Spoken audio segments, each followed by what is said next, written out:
Macam takkanlah kita nak spend 30 euro sebab kita bukannya nak jalan jauh pun. Kita just perlukan basic things. For those yang teringin nak explore Europe tapi takut over budget, kita orang suggest korang kena berani untuk cuba travel ke Balkan dulu. Bayangkan hirup Bosnian coffee dekat Sarajevo, tengah hari lunch dekat tepi laut Adriatic dekat Montenegro, petang tu pula explore bandar yang sangat vibrant macam dekat Albania. The best part, boleh main salji dekat tengah bandar Kosovo. Semua tempat yang aku sebut ni sangat breathtaking dan memang rasa tak cukup masa kalau nak cover semua sebab setiap sudut tu cantik sangat-sangat. Balkan ni dia, especially Kosovo lah, aku rasa sebab dia macam ni. Paling penting, kos dekat sini sangatlah murah. Macam mana nak berjimat kat tempat yang dah sedia murah macam ni? First, kita kena susun route cantik-cantik, cari public transport dan stay dekat apartment yang kita boleh masak. Makanan halal dekat sini pun senang dan Balkan ni memang sangat murah untuk yang nak start travel DIY. Cuma, kita kena realistik yang travel dekat Balkan ni ada setempat tu cabaran dia tetap ada. Jalan raya dia kadang-kadang mencabar sikit, border crossing dia mungkin ambil masa dan dekat sini tak semua orang fasih cakap bahasa Inggeris. Part tu lah sebenarnya yang buat travel ni jadi mencabar sikit, tapi yang tu lah juga sebenarnya selok-belok yang kita akan rasa bila kita travel DIY. Sebab yelah macam struggle lah juga bila kita sampai satu negara, lepas tu kita tak ada internet, susah. Paling penting kita kena faham yang travel ni bukan tunggu sampai cukup ilmu baru nak gerak. Kita kena start dulu untuk jadi berani. Kalau korang betul nak rasa vibes Europe tapi harga marhain, Balkan jawapan dia. For those yang pernah sampai Balkan, cuba share pengalaman korang. Okey ke tak? This is the final boarding call for passengers.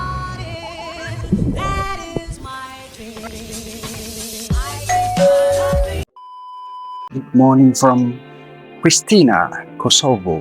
So, semalam kan hujan kan. Dalam bas tu aku ada cerita sikit pasal esok mungkin forecast dia akan ada snow sikit. Tapi aku tak expect langsung. Untuk pagi ni, snow dia macam ni. Sas. Tu dia, penuh dengan snow. Alamak. Dah nampak macam Finland lah. Tak sabar. Explore hari ni. She said it's all for you. I did it all for you. Baby, it's all for you. No. She said it's all for you. I did it all for you. Baby, it's all for you. No. We could catch a vibe here on this trip. I'm in your soul, you're on my head. I want you at my fingertips all night. So pagi ni kita just makan simple breakfast je. Granola dough by Mac ni aku bawa daripada Malaysia. First time bawa sebab rasa dia memang sedap gila. Dan antara benda yang aku akan bawa time travel. Lepas tu aku masak sikit mushroom sebagai side dish, makan dengan roti and butter. Simple je tapi cukup mengenyangkan untuk kita mulakan hari dan bagi tenaga sebelum keluar jalan-jalan nanti. I did it all for you. Baby, it's all for you. No. Welcome to Kosovo. Gemoh ya. Okay, so pagi ni kita buka je pintu masa breakfast tu penuh dah snow kat atas bumbung, kat pokok, dekat kedai-kedai penyekan kopi semua ni.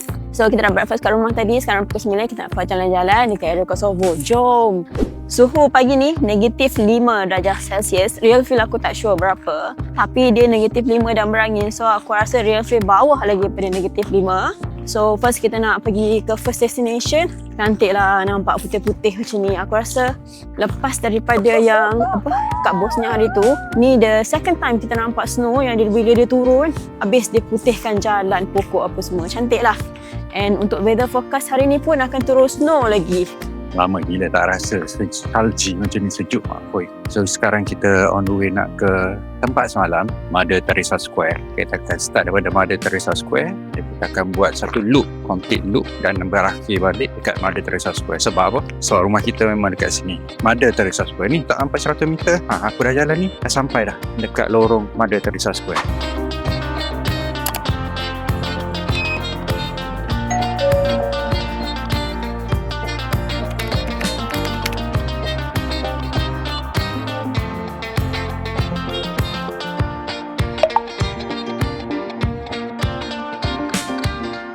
So sekarang kita dekat Mother Teresa Square. Mother Teresa Square ni rupanya dekat je dengan kedai kita beli buku semalam tu. So kat sini walaupun dekat sini adalah Kosovo, tapi sama macam Albania juga, dia orang banyak sangat tempat yang ada Mother Teresa punya statue. Even nama square ni pun ada nama Mother Teresa Square. Ada church dia nama Mother Teresa Cathedral. Kenapa? Sebab Mother Teresa ni kan orang Albania, parents dia orang Albania kan. So walaupun dia lahir dekat Macedonia, dia macam bukan untuk satu negara je yang proud of her. Beberapa negara yang menyebabkan Albania ni dia macam shared pride tau. Macam semua negara-negara ni macam proud of her lah, sebab kerja-kerja kebajikan dia, kerja-kerja keagamaan dia, tolong orang susah, kerja-kerja charity dia lah. Walaupun kat sini 95% orang Muslim, tapi dia nampak Mother Teresa ni bukan sebagai simbol agama, tapi simbol macam ikon negara. Macam tu. So dekat area dataran ni sebenarnya ni macam center square yang macam agak alive dan hidup juga sebenarnya, sebab dia orang banyak buat event kat sini. Kalau tengok kat kiri kanan ada banyak kedai-kedai makan, orang lepak-lepak, minum-minum. So kalau nak datang dekat Kosovo, the main area attraction yang nak tengok orang macam hidup normal life, local people dia, datang dekat area Mother Teresa punya square ni.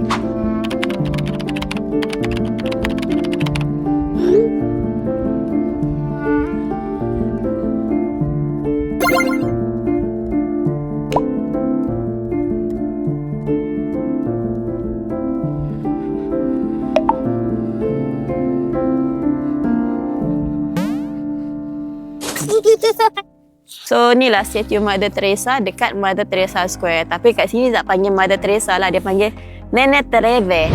Okay, tapi kan walaupun dia dikagumi dekat Albania, dekat Macedonia, dekat mana-mana tempat lah yang ada ni, even satu dunia kan. Tahun 2013, University of Montreal, Canada pernah publish satu research pasal the dark side of Mother Teresa. Itu 2013. 2014, University of Birmingham, ada satu doktor ni pun release benda yang sama. And tahun 2017, CNN World pernah report benda yang sama juga. Kenapa? Sebab dia macam ni tau. Dia daripada Albania, dia buka satu tempat yang panggil hospice HOSPICE tu. Orang-orang yang dah tak ada harapan untuk hidup, macam paliatif lah macam tu.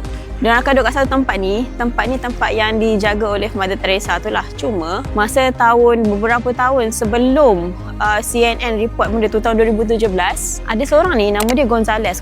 Masa ada krisis dekat US, dia tinggalkan dia punya harta dekat Miami, dia pindah ke Calcutta, India untuk duduk sebagai volunteer dekat tempat Mother Teresa tu. Nama dia apa? Nima Haidi. Aku tak ingat lah nama dia apa. So apa yang dia nampak kat situ adalah orang-orang yang dying ni tak diberi proper care pun ikut standard penjagaan yang betul. Contoh dia orang guna needle kan, tapi needle tu dia tak sterile. Dia reuse, basuh dengan tap water macam biasa, basuh guna untuk orang lain. Memanglah orang-orang tu dying, tapi dia kata sepatutnya orang yang dying, kalau tempat orang yang cancer dekat paliatif pun kita jaga dengan baik kot kan. Lepas tu dari segi makanan tak diberi nutrition yang cukup. Lepas tu apa lagi dia kata, baju dia basuh tu kan, kalau ada urine ke, ada kena berak ke apa kan, dia akan basuh macam tu je, lepas tu bagi pakai balik. Lepas tu even pinggan mangkuk sudu garpu pun dia basuh kat tempat yang sama. Bayangkan kalau kita basuh baju yang kotor macam tu, of course lah macam sekeliling environment yang confined space tu akan macam bau busuk ke apa kan. Kat situ juga dia basuh pinggan ke apa semua. So dia cakap macam benda ni tak sepatutnya, macam bukan benda yang patutnya dibanggakan pun. So bila dia dah 2-3 tahun dia jadi volunteer kat situ, dia kata tempat tu di-run oleh Mother Teresa ni, satu, untuk membantu orang miskin dengan cara not ignoring the rich. Dia kata macam tu. So benda tu dibuka untuk mendapatkan fund daripada luar. Yang tu yang CNN World report, yang tu yang University of Birmingham report, yang tu yang University of Montreal report. Benda macam tu. Diorang buat research macam tu lah. So ada dark side dia jugalah macam tu. So macam even so, dia still dapat hadiah Nobel juga tahun 1979.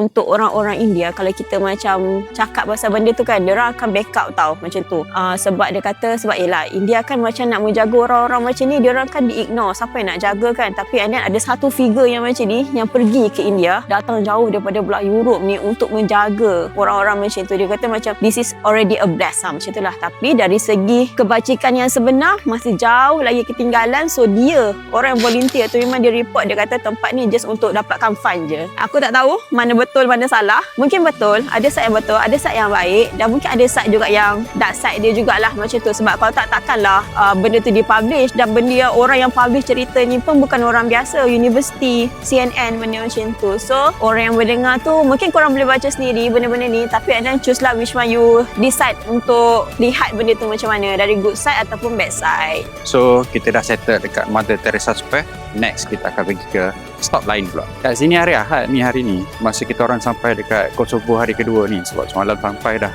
petang kan. Hari ni hari Ahad, macam kita orang je turis, dan lokal pun tak ada. Macam bandar yang sangat sunyi, macam tak ada turis sangat pun. Mungkin dia tak berapa famous sangat di kalangan pelancong.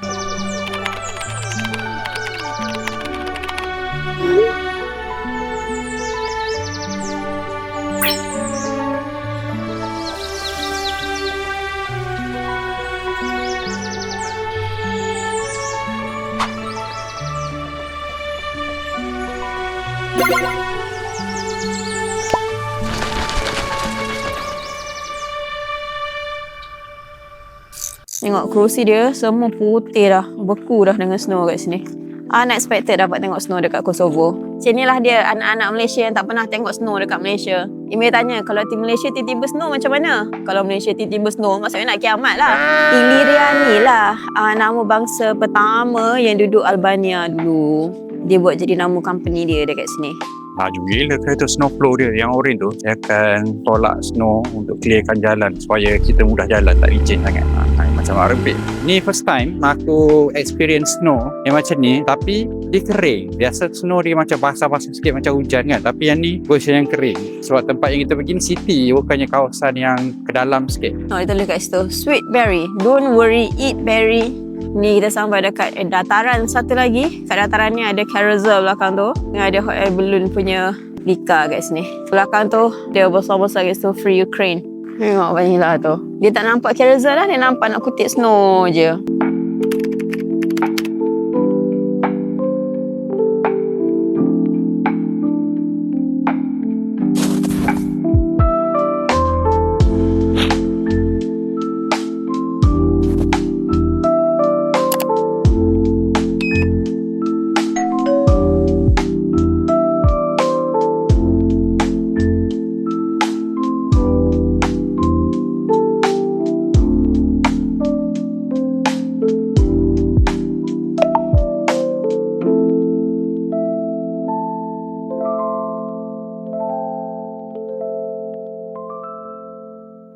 Okay, so yang kat belakang kita tu, yang tu National Library of Kosovo. Tapi sebab hari ni hari Ahad, so dia tutup. So kalau tengok design dia kan macam pelik sikit, nampak macam bersih-bersih kat situ kan. So library ni dia siap tahun 1982. Masa tahun 1982 tu dia masih lagi bawah komunis. So dia punya design bahagian luar fasad dia ni macam ada apa, komunis punya influence lah sikit. Besi-besi yang dekat luar library tu dia macam controversial juga, sebab dia macam nampak macam brutal sikit, nampak very bold, macam garang macam tu kan. So ada orang yang cakap dia macam simbolik kepada ilmu yang ditutup. Kan kalau zaman komunis kan orang-orang bijak pandai kan semua kena tangkap. Orang-orang yang lebih pandai daripada dia kan semua kena bunuh, kena seksa, kena derakan. So ni adalah sebuah library yang mana dia nak tunjukkan masa tu, walaupun ni library pusat pendidikan sepatutnya, tapi dia macam kena tutup macam tu, macam dalam penjara lah, macam tu lah kot. So library ni dia lalu 3 fasa. Fasa dibuat masa zaman komunis, yang kedua dia lalu war, perang, masa perang Serbia Kosovo tu, dan yang ketiga sekarang ni library ni macam jadi new identity untuk negara Kosovo lah macam tu. So dia kekalkan je design macam tu, dia biar je kita nak masuk dalam tapi hari ni tutup, so kita tak boleh nak tengok.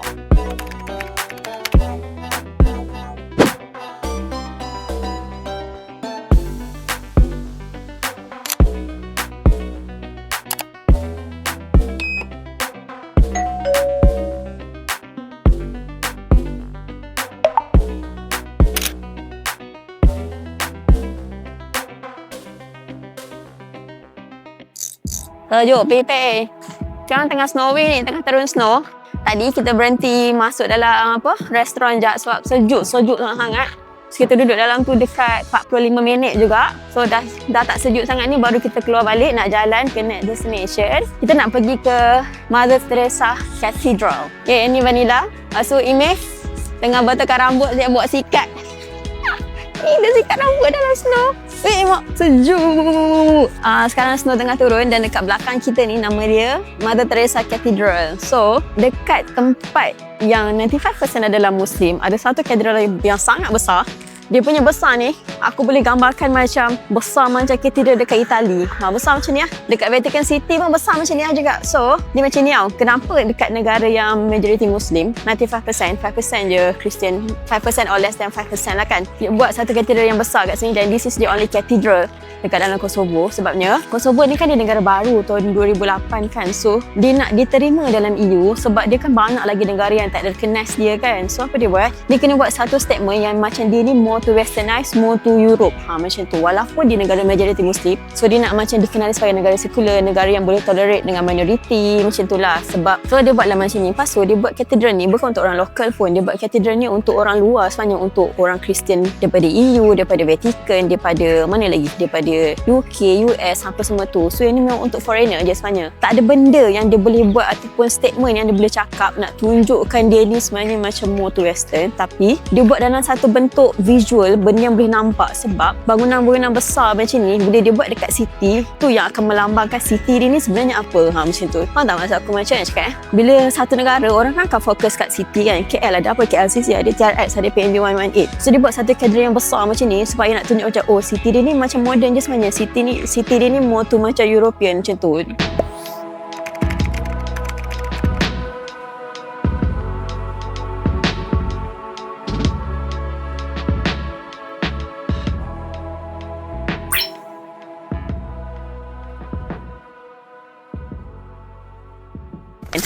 Aku rasa dekat Kosovo ni lama-lama aku rasa Islam ni akan macam makin lama makin tak ada. Sebab sekarang pun cara makan dah tak ni. Tadi kita orang masa singgah ke restoran tu, masa kita tengah duduk tu kan, Haikal tanya sebab aku ada macam fries kentang macam tu je. Haikal tanya, beef kat sini halal? So muka waiter dia tu macam terus berubah macam tu. So macam nak cakap macam nak cakap kesian pun ya juga sebab dia macam tak ada identiti negara sendiri. Dia Muslim tapi dia tak melambangkan Muslim. Image macam ni lah. Kita Malaysia di tengah-tengah kawasan Southeast Asia tu, ada Thailand kat bawah, ada Singapura kat bawah semua kan. Tapi kita kekal je negara Muslim, walaupun bukanlah kita bukan negara Muslim tapi kita mengamalkan cara hidup Muslim walaupun kita punya population Muslim tu dalam 67% je. Tapi dia guys ni even 95% dia tak mengamalkan. Dia nampak macam try hard sikit tu tak? Nampak macam try hard sikit untuk memudahkan negara dia untuk macam nak tunjuk dia ni very secular macam tu. So macam sedih lah sikit. Aku rasa lama-lama I don't know, maybe in 20, 30 years, 50 years, 100 years aku rasa dah tak ada Muslim lah guys ni. Mungkin pada nama je tapi cara hidup memang tak. Sebab sekarang pun dia orang menyuara apa semua tu biasa. Macam kesian lah sikit. Ada orang pakai tudung tapi aku rasa orang yang pakai tudung tu macam very minority daripada orang Kristian kat sini. Populasi Kristian kat sini 65,000 tapi kalau tengok pada cara dia punya ni macam dia celebrate macam negara dia ni more to Kristian dan Muslim. Kalau kita sampai kat negara Muslim lain, bila kita tanya beef ni halal, dia orang akan proud say halal boleh makan. Tapi kan kalau kita tanya halal, dia macam aku tak tahu dia macam insulted ke apa, tapi muka dia ada subtitle kita boleh baca macam kita tanya kot lagi tak tanya kan. Aku pakai tudung kot. Datang sini boleh jalan tapi masak. Dan benda yang tak meragukan je. Benda yang kena sembelih tak ya. Confirm tak ada babi tapi tak sembelih. So jangan makan. Lah. Tu. Ada snow turun kat baju Imin. Baju Imin kan hitam kan. Lepas tu snow yang turun tu memang bentuk snowflake. Macam Frozen punya logo tu. Betul lagi. Cantiknya.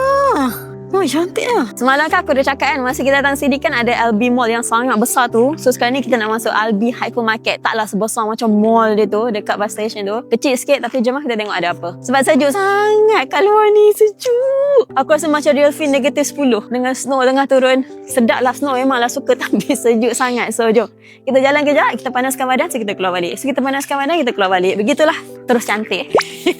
Tunggu panas sikit lagi lah kot baru tak sejuk sangat. Ni macam masih sejuk lagi. Tapi taklah sesejuk macam pagi tadi. Pagi tadi sejuk betul. Aku ajak diorang ni masuk supermarket. Diorang ni nak main snow pula kat sini.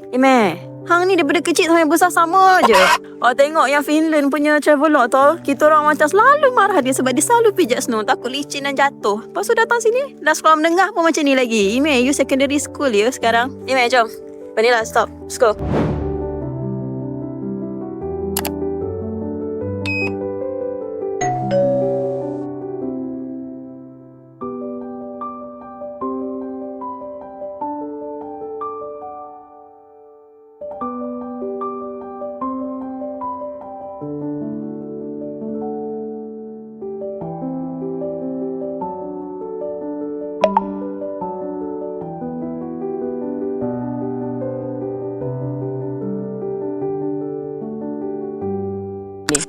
Aku rasa kan, walaupun dia pakai euro, currency dia, tapi harga dia macam masih lagi affordable lah. Tak mahal walaupun dalam euro. Contoh dia punya granola yang ni kan. Yang ni 350 gram ni besar.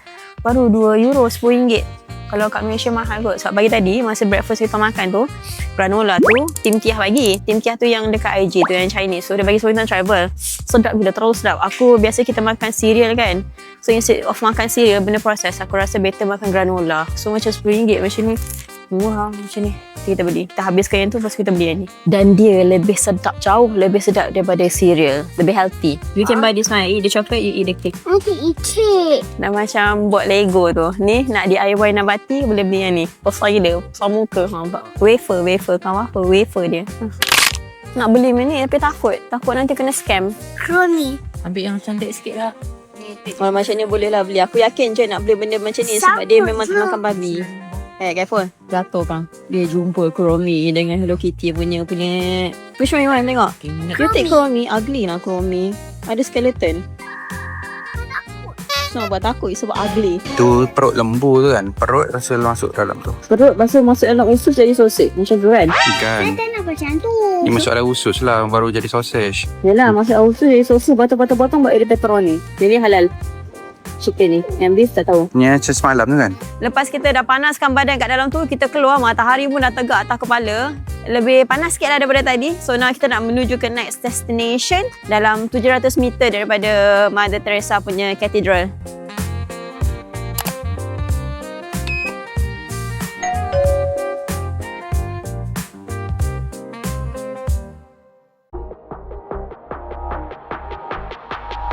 If